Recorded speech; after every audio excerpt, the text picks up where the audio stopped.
Hola a todos, estamos en una nueva charla de Club de los Viernes en cuarentena, pero seguimos pensando y debatiendo. Y hoy estamos con dos señores que no necesitan presentación, lo voy a hacer lo mismo, pero son conocidos y queridos por todos. Darío Lopérfido desde Berlín, ¿cómo va Darío? Hola, hola Cari, hola Ricardo. Y Hola, Ricardo López Murphy desde la ciudad de Buenos Aires. Hola Ricardo. hola Karina, ¿cómo estás? Y el tema que nos interesaba pensar con ustedes y charlar es el peligro totalitario en la gestión de la crisis del COVID-19, ¿no? Cómo se afrontó desde las distintas gestiones de los distintos países y, y de qué manera distintos países cortaron o no cortaron libertades, respetaron o no ciertas cuestiones que tienen que ver con con las democracias. Así que si les parece bien, largamos por Darío, después Ricardo y vamos charlando entre los tres. Sí, sí, me parece genial. Yo, a mí fue curioso, porque yo estaba en España, tenía que viajar a Buenos Aires a fin de marzo, entonces cuando vi como que se complicaba todo y estaba con la familia y todo, decidimos volver a Berlín en lugar de ir a Buenos Aires, dimos de baja ese pasaje y volvimos a Berlín. Con lo cual pude ver un poco y luego lo seguí con mucho detalle el tema en España, el tema en Argentina, que lo seguí por los medios, y el tema aquí en Alemania.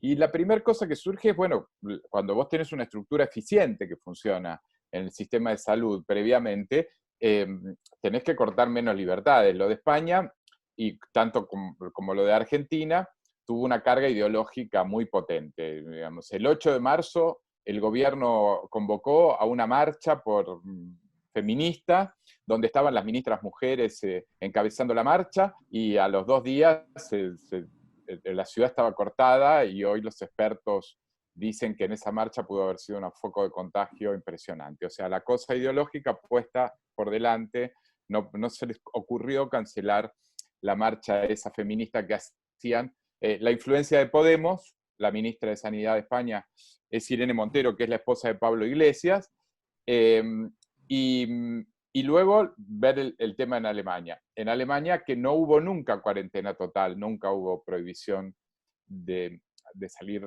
de salir a la calle. Desde el primer día cerraron negocios, cerraron un montón de lugares, pero uno podía salir a la calle siempre, pudo salir a la calle siempre, podía ir al parque siempre. Es más, el Estado recomendaba que la gente vaya a trotar a los parques y eso. En ese sentido, también había un discurso de Merkel muy cuidadoso respecto a la posibilidad de cortar las cosas, diciendo, yo sé, ustedes lo entienden, pero este país ha perdido mucho por la cosa autoritaria, y entonces vamos a tratar, era casi un ruego cada cosa que se decía que un negocio no iba a estar abierto o que se iban a suspender las clases. Eh, y frente a eso, España y Alemania tuvo una cantidad infinitamente menor de casos que España o que Italia, con una cosa muy cerrada. Eh, bueno, ahí se vio el resultado básicamente. Primero, o sea, un sistema de salud que anduvo muy bien. Yo conté el otro día una cosa muy impresionante aquí. Aquí hay el instituto que maneja todo y que da toda la información, que se llama el Instituto Robert Koch. Es un instituto que maneja la epidemia, como el Instituto Malbrán en Argentina. El Instituto Robert Koch en el año 2012 había hecho una simulación de un ataque de un virus muy contagioso que afectara básicamente las vías respiratorias. O sea, esa simulación se hizo en un centro científico y se entregó al gobierno en 2012. O sea, entonces el gobierno ahora, como tiene instituciones serias y perdurables, o sea, tenía un tutorial de acción muy claro, muy marcado, de cómo ir haciendo las cosas y cómo ir eh, resolviendo este asunto. Esa es la primera cosa que yo veo como destacable, digamos, el sistema de salud, un sistema de testeo fuertísimo, fuertísimo, fuertísimo. La cantidad de test que se hicieron en Alemania fueron impresionantes. para los que hablan de más Estado, menos Estado, y que esto muestra que tiene que haber más Estado, yo digo, los tests, el tema de los tests en Alemania, igual que en Corea del Sur, también tienen que ver con que no los hace un solo lugar estatal. O sea, si uno en Alemania se siente mal, puede ir a un hospital y lo van a atender y le van a hacer el test, pero si no se siente mal, puede ir a cualquier lado y hacerse un test, pagándolo. O sea, esa desregulación lo que provocó fue que Alemania tenga una cantidad de gente testeada muy alta, lo mismo en Corea del Sur. Entonces, al tener un mapa de la población y el virus tan grande, fue innecesario tomar medidas tan extremas. Y los más inexpertos o los con peor sistema de salud han tenido que tomar medidas más duras porque justamente no tienen un sistema de salud que los respalde. El caso de Argentina es muy concreto, o sea, tenés un sistema de salud que lo han manejado una parte del Estado, otra parte las obras sociales, sindicales, otra parte, o sea, no hay posibilidad de tener un comando sobre ese sistema de salud, entonces tenés que meter a toda la gente a la casa, adentro de la casa sin contemplaciones, porque no tenés cómo atajar después una cantidad de contagios muy alta. Ricardo. Muy bien. Bueno, muchas gracias, Darío. Es refrescante para todos nosotros el ejemplo de Alemania, en particular yo diría el extraordinario liderazgo de Angela Merkel, que ha enfatizado con singular firmeza la necesidad de respetar los límites de la República, con lo que implica en términos de transparencia, de hacer la información pública, de convocar a la persuasión, de respetar los límites de gobierno. En realidad, ese es un tema que en nuestro país es importante que lo recordemos, porque desgraciadamente no están funcionando bien las instituciones, no se ha podido reunir el Congreso de la Nación, la excusa son los problemas de salud, pero eso no es verdad. O sea, hay muchas cosas que se pueden hacer para que se reúnan, no está funcionando de manera integral la justicia, y uno tiene siempre la sospecha sobre la calidad de la información. Yo diría que ese énfasis es muy pertinente, y me encantó que pusieras el ejemplo de Alemania, porque también, a fuer de ser muy sincero, Alemania en la posguerra se convirtió probablemente en el caso de las democracias más logradas y transparentes.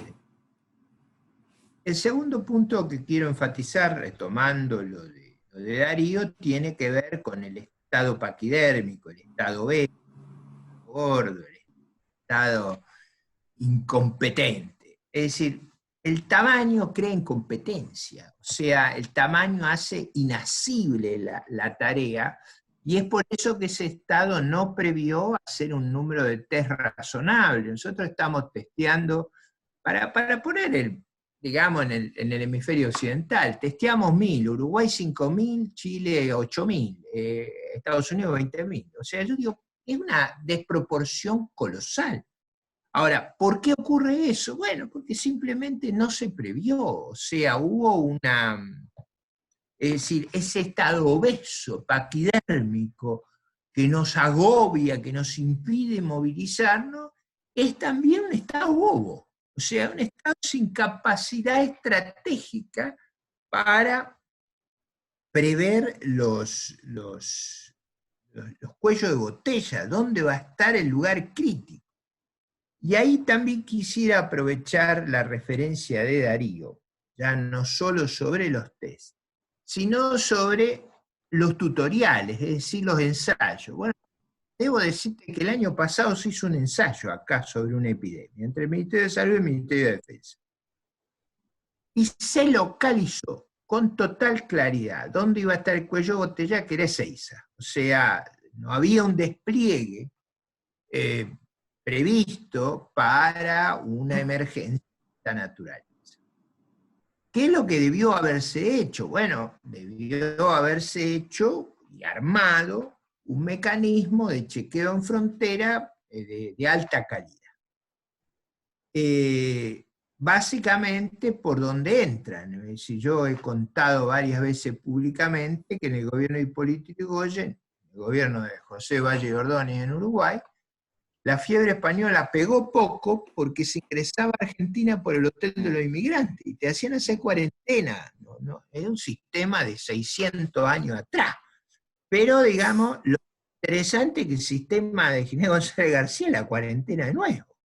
O sea, que es un sistema de muchas limitaciones al revés del testeo masivo que permite, digamos, funcionar más inteligentemente y permite aprovechar, digamos, no destrozar el funcionamiento económico y social hasta psíquico de las personas para preservarles la salud. El tutorial, la diferencia es que el tutorial de allá se usó, el tutorial de acá no. Pues si se hubiera usado era muy claro. Claro, hay gente que dice, bueno, es que ella estaba afuera. Ella se había ido en los días donde ya estábamos en emergencia, había que dejarla volver atrás. Si cerrábamos no podía entrar. Y ella es digamos, El principio y el fin de todas las cosas. el origen digamos, de ciertos problemas que tenemos hace muchos años. Pero digo, esto es importante porque Seiza era muy crítico y quizás cuando se haga la evaluación a posteriori hubo cosas que se hicieron bien. Por ejemplo, yo creo que una vez decretada la cuarentena, anticipadamente, y eso los ayudó a que el número no sea tan gravoso, el despliegue de la Fuerza de Seguridad, de la Fuerza Armada en los barrios más modestos, la cadena logística que se armó, los hospitales que se fueron armando, muchos de Fuerzas Armadas, después hospitales civiles provisorios cerca de los hospitales de alta complejidad. Digamos, se ha armado un operativo más razonable, pero hubo un error en los tutoriales, como tú lo has llamado, protocolo.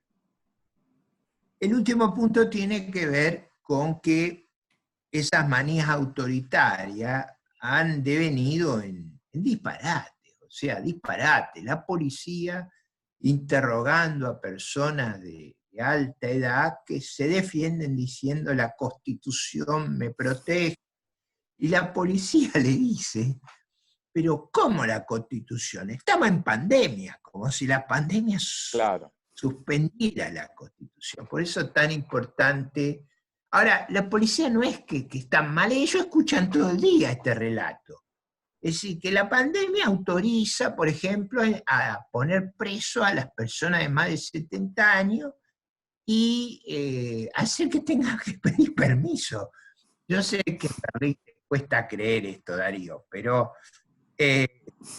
algunos querían que le pusiéramos hasta prisión a los pobres ancianos que salían a caminar por la plaza, como una necesidad hasta psicológica. Por eso digo, esto que cito hoy está en un artículo de la prensa, lo de la policía que interrumpe a una señora mayor.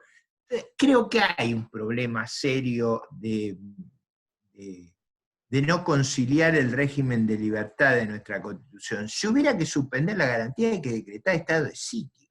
No se puede suspender la garantía por capricho, arbitrariamente, o otorgarle esas facultades.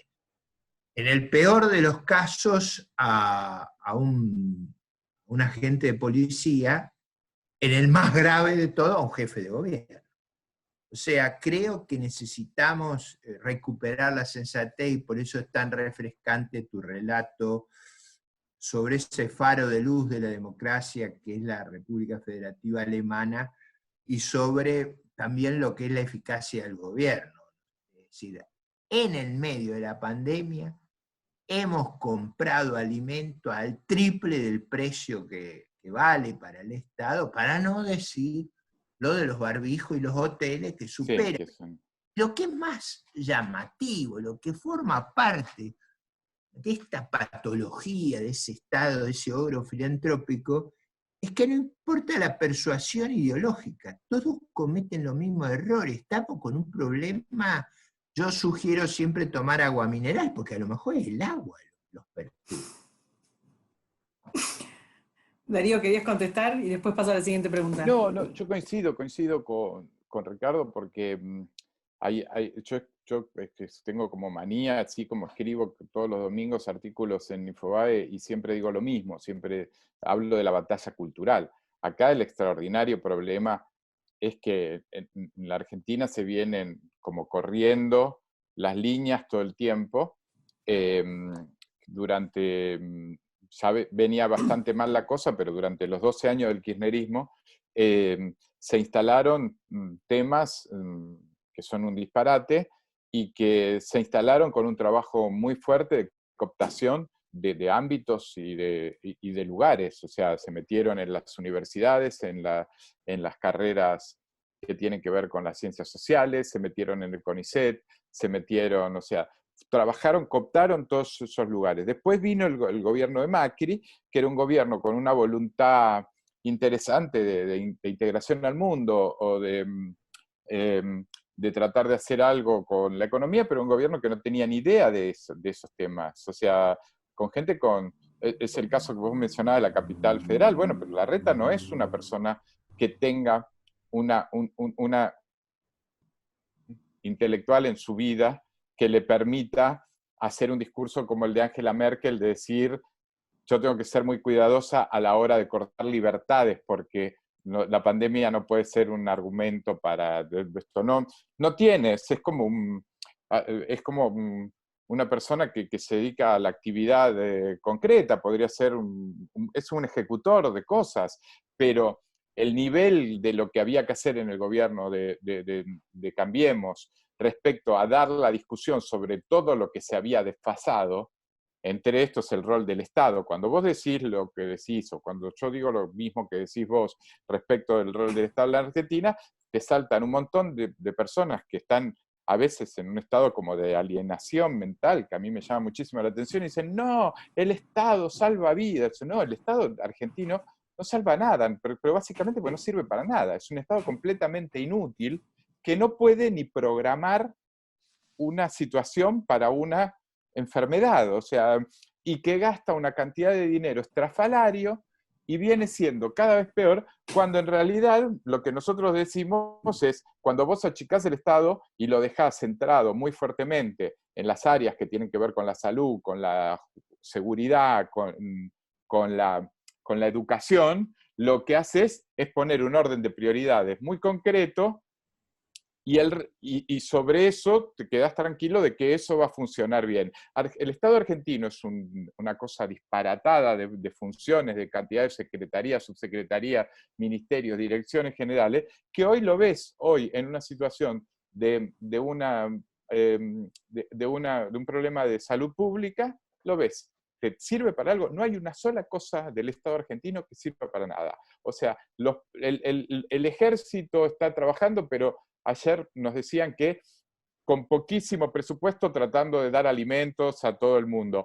Los insumos los tenés que pedir y tenés que llorarle a China que te mande respiradores, y China te manda menos cosas, te dona menos cosas de lo que te cobró. O sea, es una vergüenza. O sea, te cobra carísimo unas cosas y después te manda unos barbijos de regalo, como un cotillón. Es una cosa espantosa. O sea, no puede dar respuesta en nada eficientemente.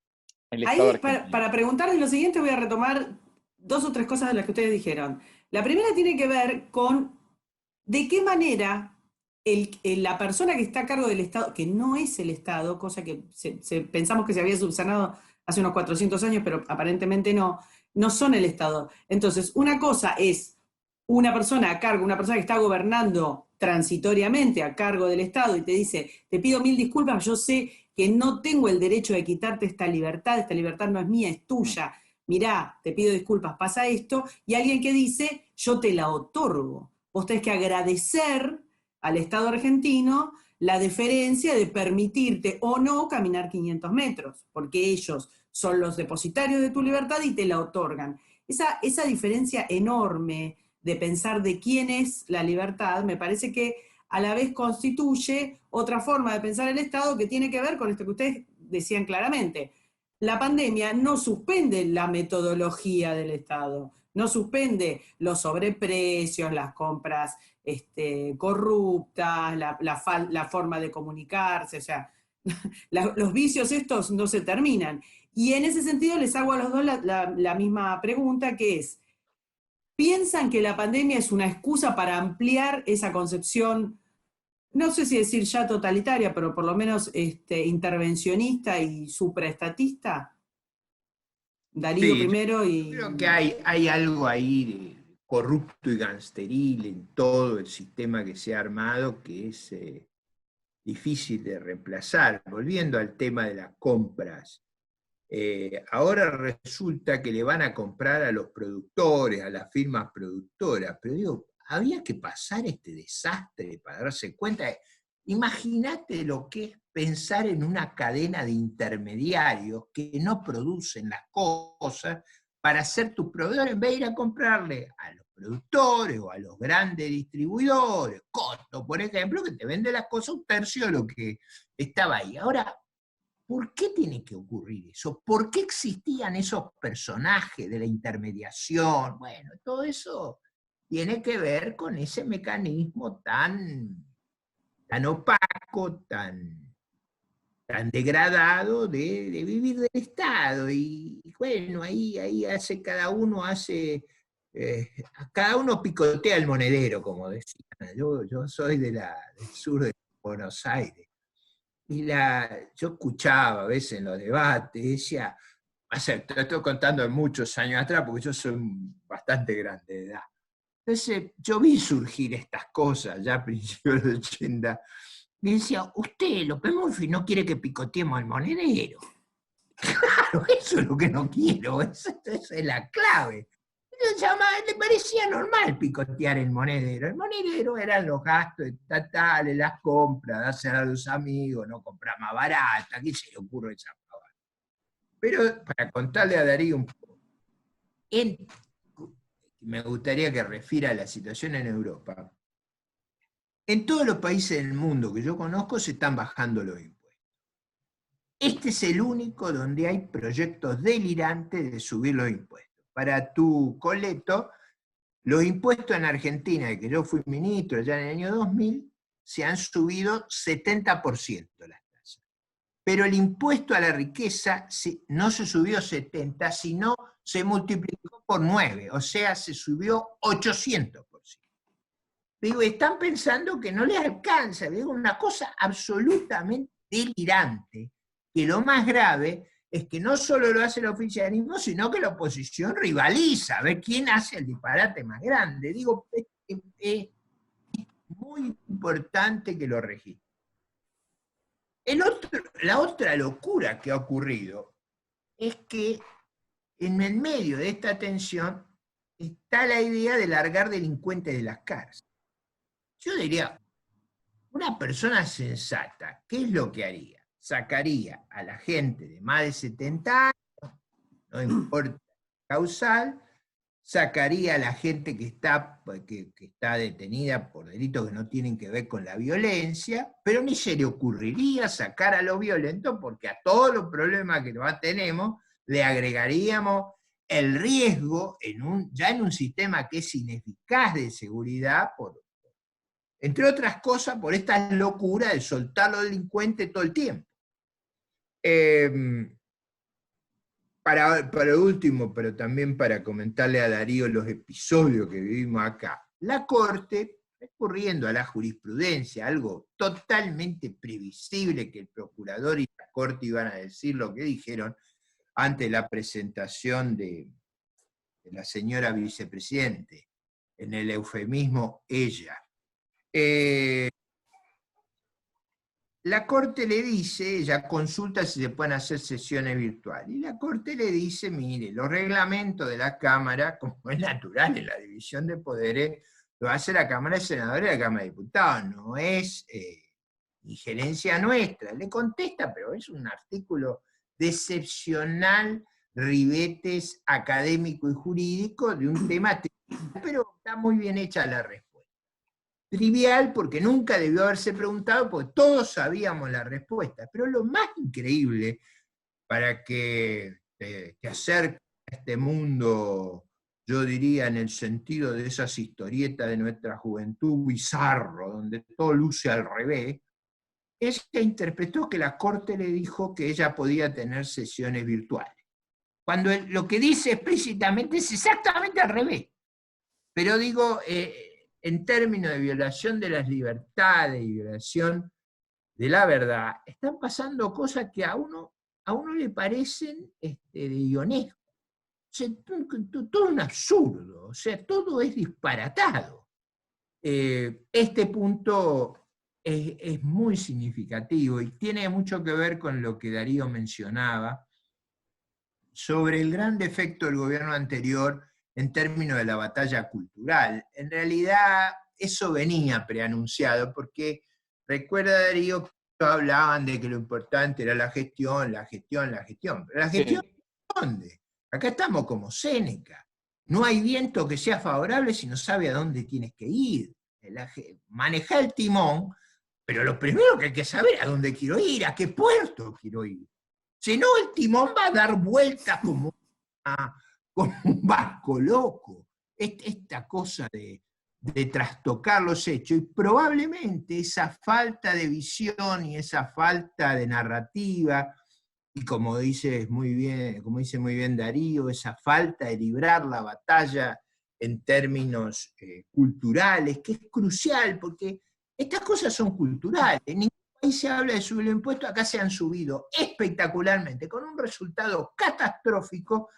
Hace 12 años que no crecemos, hace 2 años que estamos en recesión, hace 45 años que crecemos al 1,4, y el verdadero programa del gobierno es que sigamos durante 30 años igual de mal que estamos ahora. Eso no estoy haciendo una broma, estoy traduciendo para el público los documentos que han presentado para la negociación de la deuda, donde dice, mire, somos incorregibles y no nos vamos a corregir. Es el meollo del documento central que trae la idea de que nosotros hemos fracasado terriblemente los últimos 45 años y dice, pero vamos a seguir así los próximos 30. Crea o no lo crean, ese es el meollo del plan de gobierno.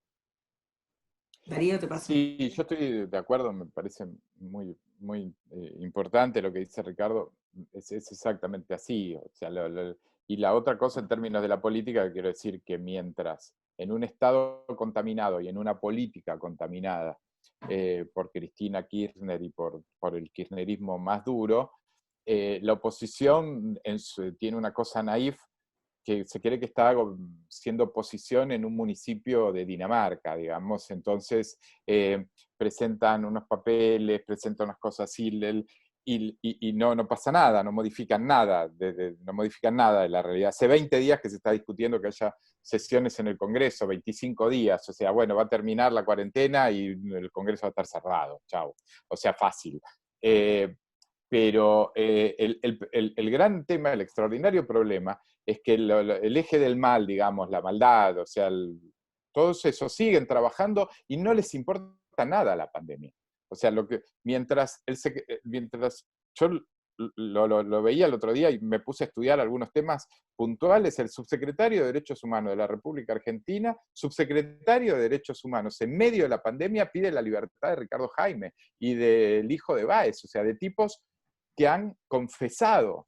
Ricardo Jaime confesó que cobró coimas, y cobraba coimas, por supuesto, para Néstor, porque él se quedaba un poco, pero él robaba para la corona, digamos. Ricardo Jaime confesó eso. Ricardo Jaime está condenado con cadena efectiva por el accidente ferroviario de Once, que 50 y pico de muertos, 700 y pico de heridos, casi 800, y el subsecretario de Derechos Humanos, persona que depende directamente de Cristina Kirchner, pide la libertad de ese tipo mientras tienen a la gente encerrada por el temor a agarrarse un virus. Mientras pasa eso que vos decís, o sea, llaman a 2 o 3 gobernadores, entre ellos a Larreta, para decirles, acompañame, se sacan la foto con Guzmán y con Cristina para decir que van a presentar la oferta a los bonistas, y lo que están diciendo es básicamente, déjame seguir igual, y y cuando pueda te pago algo, o sea, como una cosa más lastimosa que una negociación efectiva de la deuda. Y el mundo no es así. En el mundo lo que estamos viendo es lo que, como se decía, díganme cuáles son sus verdaderas intenciones, digamos. España es un país que funciona bien, pero ya se empieza a notar algo que si no lo corrigen, que es este deterioro cultural en el gobierno, que es lo que provoca la presencia de Podemos, que para la gente que no conozca, Podemos es como el kirchnerismo, digamos, tienen todo muy parecido. O sea, son amigos de Venezuela, son amigos, se financiaron con Irán y ahora están en el gobierno español. Y uno empieza a ver ese mismo tema, test fallidos que se compraron a China, intento de control de las opiniones adversas al gobierno en las redes sociales. Es todo lo mismo. Y los que han reaccionado, digamos, frente a eso, con una cultura democrática, con una tradición democrática y de respeto por las libertades, llevaron mejor la cosa, fueron más eficientes. Alemania, como decíamos, pero también, Ricardo, Taiwán. Taiwán está al lado de China. Taiwán está a 180 kilómetros de China. O sea, y en China hicieron lo peor que se puede hacer en términos de pérdida de las libertades y en términos de ocultamiento de la información, y Taiwán no tiene más caso ya, y lo hicieron en base a la eficiencia y a un discurso profundamente respetuoso de las libertades públicas. Digamos que en las situaciones extremas, como en las guerras o como en los terremotos, a los mejores les sale lo mejor y a los peores les sale lo peor. Es verdad, es verdad. Perfecto. Es verdad. Yo haría una referencia ahí, Taiwán, el caso de Taiwán es bien interesante porque, como dice Darío, fue de una singular eficacia. Es un Estado estratega e inteligente, pero además tuvo la virtud de denunciar a la OMS la gravedad del problema que se venía, cómo se estaba tergiversando el problema y los riesgos que corría la humanidad. Y la verdad es que no se le prestó atención porque hay como un bloqueo a escuchar, bueno, por supuesto, a un país muy poderoso como el régimen chino hay temor, y Taiwán se ha manifestado con una enorme claridad y una enorme eficacia. Yo diría, si una cosa uno tiene que mirar es qué hace Taiwán, no solo en materia sanitaria.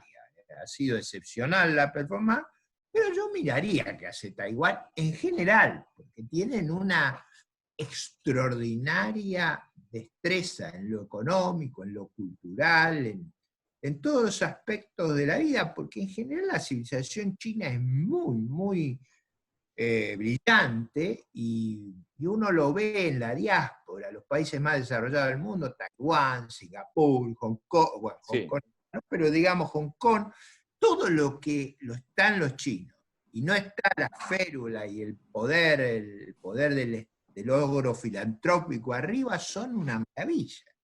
Entonces, yo rescataría eso.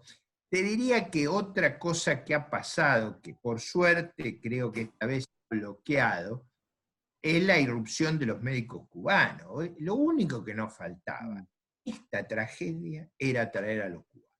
Era lo único que nos faltaba. Yo conozco los casos de Brasil, de Uruguay, en particular conozco bien los casos de Uruguay. Les tomaron examen a los oftalmólogos cubanos en la Universidad de Montevideo, no pasó ninguno. Es una cosa catastrófica. Pero además es lógico que sea catastrófico. Primero porque Cuba es un país muy pobre, un país encerrado, un país sin acceso prácticamente a ninguna posibilidad. Su medicina tiene que ser un desastre, porque el gran progreso de la medicina es un progreso muy asociado al intercambio cultural. Claro. Ellos reciben una revista de medicina moderna hace muchos años, no tienen cómo pagarla.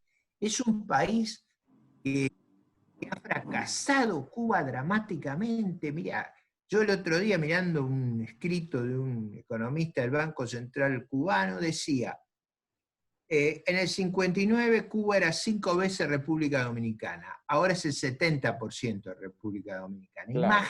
hicieron perder 6/7 el nivel de vida, Fidel, Raúl y ahora Díaz-Canel. Entonces, yo digo, ¿cómo podemos ir a buscar esos médicos que Dios me libre y me guarde? Yo estoy por escribir una suerte de pretestamento que diga, aún en la emergencia más grave, a mí no me toca un médico cubano. Claro, claro. Una muerte argentina, bien argentina, antes de que me toque un médico. Sí, A mí no me toca un médico decía, de esto, no, digo, muerto.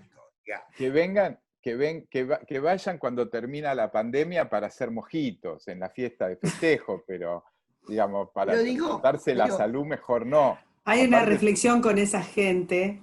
Ustedes saben que, porque se habló mucho de si son espías, de si son... Cuando los reclutan, y imagínense el estado de libertad en el que los reclutan, o sea, te vienen a decir, vos vas a decir, no voy, no existe eso. Parte de su misión, además de los servicios médicos, siempre piensen que ellos prestan servicios médicos, o sea, no todos están recibidos, y están recibidos bajo las condiciones que estaba citando Ricardo, de una precariedad informativa y una capacidad de desarrollo nula, cero. Pero más allá de eso, no todos están recibidos, algunos son enfermeros, unas cosas muy básicas, de muy poquito tiempo de preparación. Parte de su contrato tiene que ver con el adoctrinamiento, con informar y demás. Y esta gente deja a su familia en Cuba. Entonces, lo que hay que denunciar, además de que todo el mundo sabe que no ven un mango, ven el 10% con suerte de lo que se le paga al Estado cubano por estos servicios, hay que denunciar el trabajo esclavo, o sea, estamos ante verdaderos esclavos, aun cuando informen, adoctrinen y demás, la verdad que lo están haciendo en condiciones de una pistola en la cabeza. Y ahí les quiero preguntar algo, ustedes son los dos firmantes de un manifiesto internacional muy interesante, en el que se habla un poco de lo que veníamos diciendo, de que un virus y la capacidad de contagio de un virus no sean la excusa para la coartación de libertades, de avances sobre la propiedad privada. En Argentina se está marcando mucho eso, y de avances sobre cuestiones cívicas básicas que no se pueden ceder porque los gobiernos después no las devuelven. Cuando vos le entregas algo, después no se devuelve eso fácil. Una vez que estás acostumbrado a manejar la propiedad, la libertad, la circulación de las personas, y después andás a sacárselo, te digo al kirchnerismo y te digo a Podemos o a Sánchez o cualquiera. Pero ustedes son firmantes de un manifiesto que en este momento empezó a hacer el círculo de la pésima propaganda socialista. Entonces ya los están tachando de que no les importa la salud de la gente, de que ustedes solo piensan en la economía y demás. Este circuito de propaganda que no es específico de los países, pega más, obviamente, en un lugar o en otro, pero del que hay un corte internacional, ¿no? Les pregunto sobre eso, el que quiera alargar. Pero Karina, yo diría, hasta por edad tenemos que ser conscientes del problema de salud. Muchos de los firmantes que son expresidentes están en una elevada edad, o sea, son las primeras víctimas si hay descuido.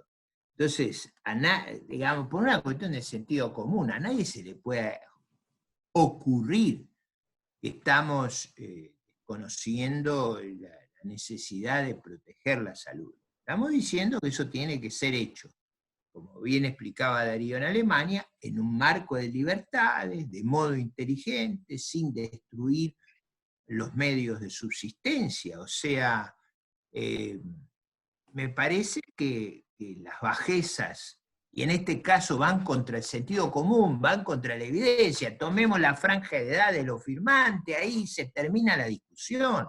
Por Dios, muchos de ellos son personas que han sido presidentes hace casi 40 años. Tendrían que ser idiotas, ninguno es idiota. Hay que ser más razonable. Pero digo, yo como conozco estos mecanismos de difamación, no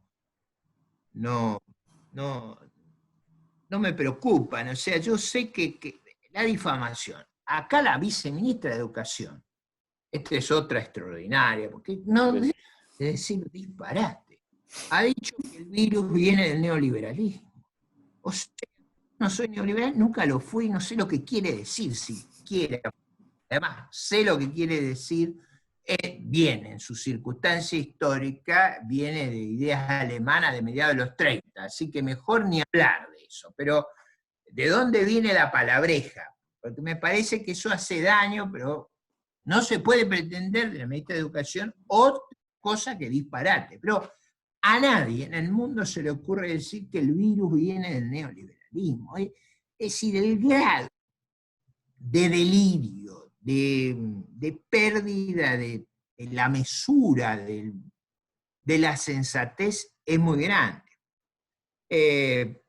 Yo quería terminar con un solo comentario, y no quiero absorber más el tiempo, volviendo al tema de los médicos cubanos. Ahí Gerardo Yamís, y como lo hizo Karina Mariani, han presentado muchos artículos y han explicado con lujo de detalle los problemas, pero yo presencié un diálogo con dos médicos cubanos que se escaparon de esa esclavitud.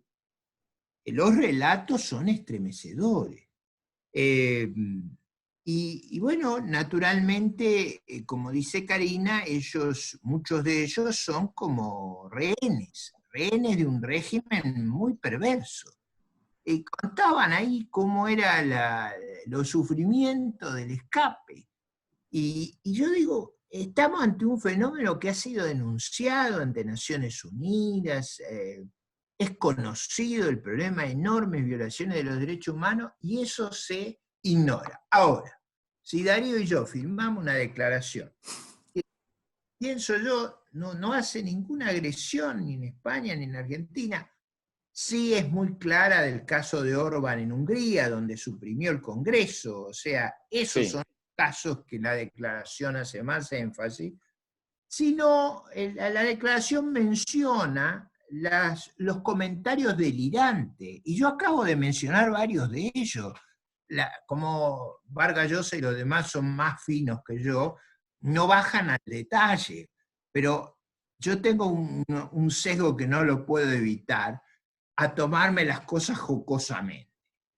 Esto de las ideologías creando virus y la idea de importar de un país muy pobre tu sistema de salud, me parece que son dos ideas que por lo disparatada dan una idea del problema cultural que enfrentamos, porque no es solo que hay rivalidad cultural y hay que evitar que nos sojuzguen, es que además son disparatados. Ese es otro problema.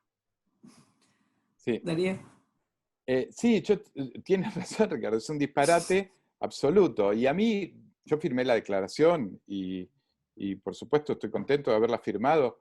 Y para mí es una cosa muy simple. A mí que vengan ahora todos estos pseudo socialistas, progres, fascinerosos, a decir que nosotros estamos firmando porque estamos en contra de la salud. No, lo que ellos tienen necesidad de que nosotros no existamos, porque justamente si nosotros seguimos existiendo, nosotros queremos que la salud sea un bien público y se respete y la gente tenga el mejor servicio de salud posible y la gente tenga el mejor servicio de seguridad posible y la gente tenga el mejor sistema de educación posible. Y si nosotros conseguimos eso, o sea, a ellos se les sacaba los fideos con sobreprecios, se les sacaba el financiamiento a Cuba, a la dictadura cubana, porque finalmente los médicos, en realidad, pobre gente, lo que termina es cobrando 2 pesos porque es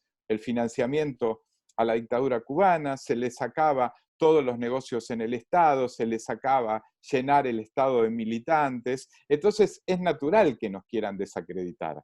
O sea, van a aprovechar y van a difamar y van a decir, esa declaración lo que dice es, estamos muy afligidos por la pandemia, pero la pandemia no es excusa para violentar las libertades y la institucionalidad democrática. Y eso no tiene ideología. O sea, se critica, como bien dice Ricardo, el caso de Orbán, muy bien citándolo. O sea, eso se critica, yo lo critico cuando es un populismo con discurso de izquierda o cuando es un populismo con discurso de derecha, como Orbán es un cretino, o sea, un completo cretino, y hay de los dos lados, o sea, no es un problema, es un problema justamente de los que utilizan con discurso de derecha o con discurso de izquierda la pandemia para ir sobre las libertades, y los que no, los que pertenecen al esquema, al modo de pensamiento democrático.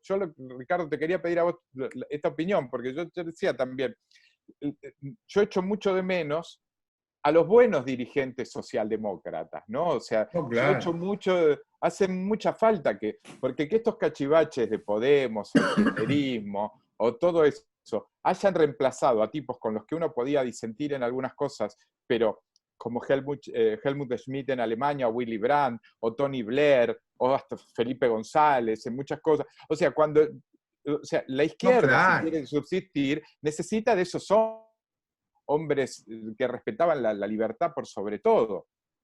No, claro. Y yo conocía a muy buenos dirigentes socialdemócratas en Argentina y Uruguay. En Argentina, Juan B. Justo y Alicia Moró de Justo, dos Claro. luminarias, Frugoni en Uruguay, otra luminaria. Como también lo fueron Dickmann, del Valle Bolsea, Repeto, Laporta. En general uno podría tener matiz, pero eran gente, primero, Laporta lo conocí bien, Un gran tipo Laporta. conocí muy bien a Yoldi y también mis tías más mayores fueron alumnas de Alicia Moró de Justo. Así que para tener idea de la vinculación. Y eran gente admirable, encantadores, a veces un poco profundos. Yo recuerdo que Américo Yoldi lo visitaba a mi papá y cada vez que venía le daba una clase. Entonces mi padre le decía, mire Américo, no necesito que me vuelva a instruir en todos los temas que usted, porque era muy profesoral, muy pedagógico, pero eran personas impecables, impecables de conducta, impecables en el razonamiento, y como dices tú, la tradición del Partido Socialdemócrata Alemán ha sido formidable, como también ha sido formidable la línea Blair-Brown. Con eso, todo eso nosotros teníamos, yo me sentía cómodo. Por supuesto, claro. Ni decir Felipe González y sus extraordinarios ministros de Hacienda. O sea, era un clima de lucidez. Y yo diría eso yo como mencionabas, tengo nostalgia de esa lucidez. Lo que nosotros a veces lo que combatimos son las versiones disparatadas que se han creado con un sesgo totalitario y que se han conchavado en el mecanismo de la corrupción pública, que a veces más liviana es tener puestos, clientela, nepotismo, y en otros casos son ladrones desatados. Sí, sí. Eso es lo que nos produce rechazo. Y dices muy bien, yo creo que una administración eficaz sería un antídoto formidable, porque si la gente ve lo que es una administración eficaz, transparente, concentrada en lo que el Estado debe hacer, en defensa, en seguridad, en justicia, en infraestructura, en educación, en salud, en medio ambiente, produciría un cambio muy grande. O sea, y eso yo creo que es valioso, sobre todo cuando pensamos la pospandemia. Así que yo también tengo ese respeto muy grande por gente que probablemente discrepemos en lo que a mí más me gustaría, pero producían. Yo, por ejemplo, soy muy amigo de René Balestra. A mí siempre René Balestra me ha resultado una fuente de inspiración, una cultura formidable, un decir extraordinario. Yo lo conocí hace muchísimos años a René Balestra, y siempre ha sido una figura extraordinaria de la política argentina y de una vida impecable, de eso que uno dice, bueno, ¿por qué no serán los otros como él? Y ese es, yo coincido, Darío, que tengo esa nostalgia. Digo, René Balestra, con el que tengo una gran amistad, a pesar de nuestra diferencia de edad, es una figura señera en la política argentina por su conducta, por su ilustración, por su buen decir, por su contribución a la concordia de los argentinos y a tener una interpretación más equilibrada de todo ese espectro de ideas. Pero muy bien, Karina, yo sé que... Última, ya sé que les voy a sacar el jugo un poquito más con una última y cerramos.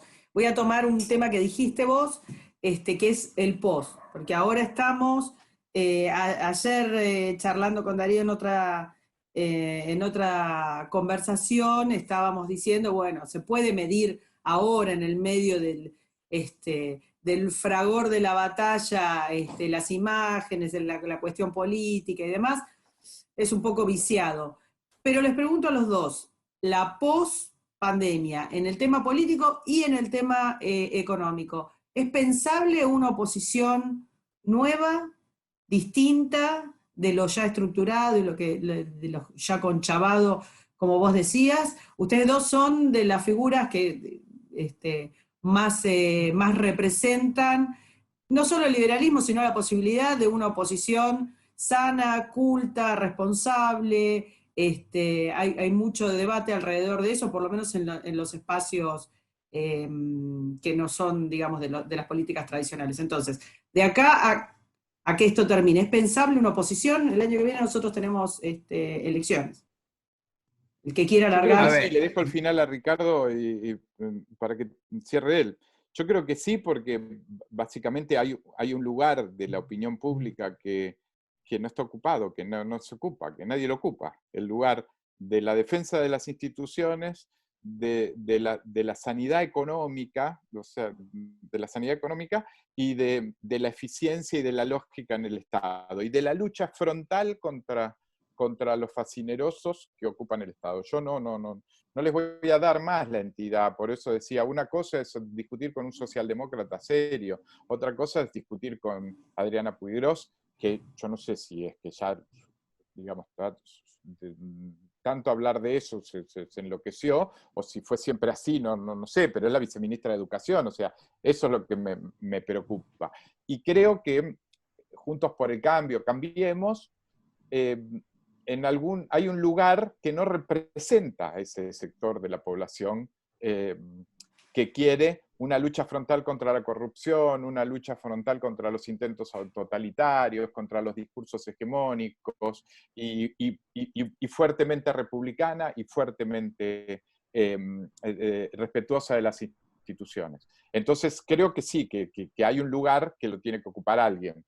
Lo ocuparemos nosotros o no, pero ese lugar está vacante, hay una crisis de representación muy grande. Y yo rescato a muchos tipos de Juntos por el Cambio, de Cambiemos, que son gente bárbara, ¿no? Lo que digo es que hay un 41% de gente que los votó, y hay algunos ahora que en la performance de la pandemia se ha visto que no sienten, el electorado de la capital no siente que los representen tanto, el electorado de las grandes ciudades no siente. Hay tipos que son bárbaros, uno los ve todos los días. Yo decía el otro día, Waldo Wolf, Fernando Iglesias, el otro día Facundo Suárez Lastra sacó una cosa fantástica con lo del Mercosur. Hay muchos, hay Patricia Bullrich, hay gente que está bien, pero ese porcentaje de la población que quiere que la cosa fanática y la cosa corrupta y la cosa es muy grande. Y esa gente hoy, Juntos por el Cambio, va a estar en una discusión intestina muy grande y hay que representarla. Y sí, yo creo que sí, justamente, hay que representarla. No sé todavía la forma, pero hay que representar. Hay un sector de la población que está buscando una representación que realmente los convenza y se sientan orgullosos y contentos de acompañarla. Ricardo.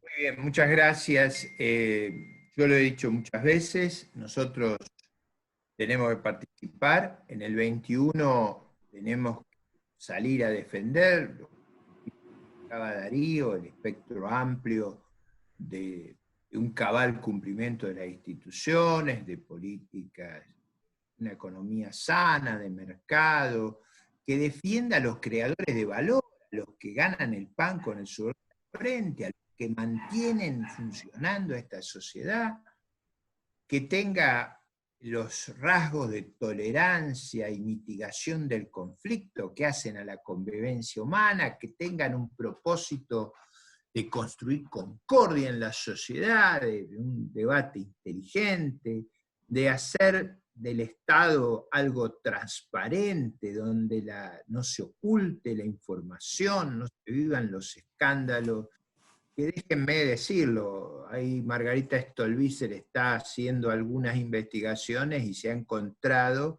con que le rechazan hacer pública la información del Estado. Es decir, Claro. Vaya mi homenaje a Margarita Stolbizer por esa infatigable lucha contra la corrupción.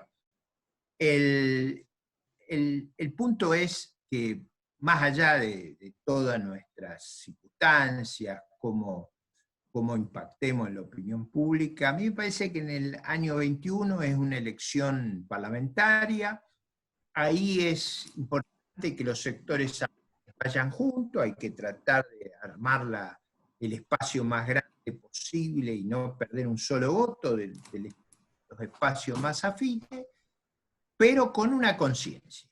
Y eso sí que para mí es la limitación importante. En el 21 contamos qué tiene cada uno, porque es una elección parlamentaria y vamos a visibilizar la representación parlamentaria a nivel nacional, local y provincial. Pero en el 23 tenemos que tener un compromiso de converger en una gran coalición en defensa de la sociedad abierta, de la República, que no le dé espacio a que el populismo permanezca en el poder. Eso yo diría, contamos en el 21 y convergemos en el 23. Yo no estaría dispuesto a hacer algo testimonial, algo que simplemente no permita que nos liberemos de, digamos, de este tipo de gobiernos que le han sido tan negativos a la Argentina. Por eso el 21 es una buena ocasión para que cada uno sepamos lo que contamos y converger a una gran coalición, eso sí, poniendo el vigor de nuestras ideas, poniendo nuestro liderazgo y sobre todo transmitiendo un programa factible para la Argentina post-pandemia que va a necesitar de nuestra idea más que nunca, porque si algo va a quedar, va a ser un Estado en el mundo y en la Argentina de gran pobreza. ¿Cuál es la salida? En el mundo y en la Argentina. Están los que quieren aislarse, volverse autárquicos, como en la década del 30 y terminar en las catástrofes de esa época. Y estamos los que creemos que el mundo sale, si coopera, como lo hizo a la salida de la Segunda Guerra Mundial, construye instituciones que permitan la cooperación, la paz, probablemente la cosa más inocente que hacen los seres humanos cuando hacen negocio, cuando producen. Porque negocio es negar el ocio, es una actividad sana, una cuestión que no daña, que no hiere, que no violenta. Y en el país, en el estado de pobreza que estamos y que vamos a quedar después de la pandemia, lo que necesitamos justamente es a todos los emprendedores, a todos los que pueden crear riqueza, a todos los que generarán oportunidades. Necesitamos multiplicarnos, y en eso voy a cerrar con algo que me ha alarmado mucho. El presidente le ha ordenado a su ministro de Relaciones Exteriores comunicarle a los demás países del Mercosur que en el proyecto más estratégico de la región nosotros nos queremos bajar, porque tenemos miedo que post pandemia tengamos que competir. Pero si la única salida que tenemos es ir a competir, ¿de dónde vamos a sacar? Vamos a estar muy pobres. Y en esa pobreza lo único que están tratando de proteger son todos los cortesanos, todos los curros que esta economía tiene, tienen miedo de unirse con Líbano, que está quebrado, con Canadá, pero si va a ser una negociación, si lo puede hacer Paraguay, si lo puede hacer Uruguay, si lo puede hacer Brasil, ¿cómo podemos pensar que nosotros no vamos a poder? En eso, Darío, está quizás el rasgo más dramático del fracaso actual de este liderazgo, porque el proyecto del Mercosur es mucho más ambicioso que la cuestión económica.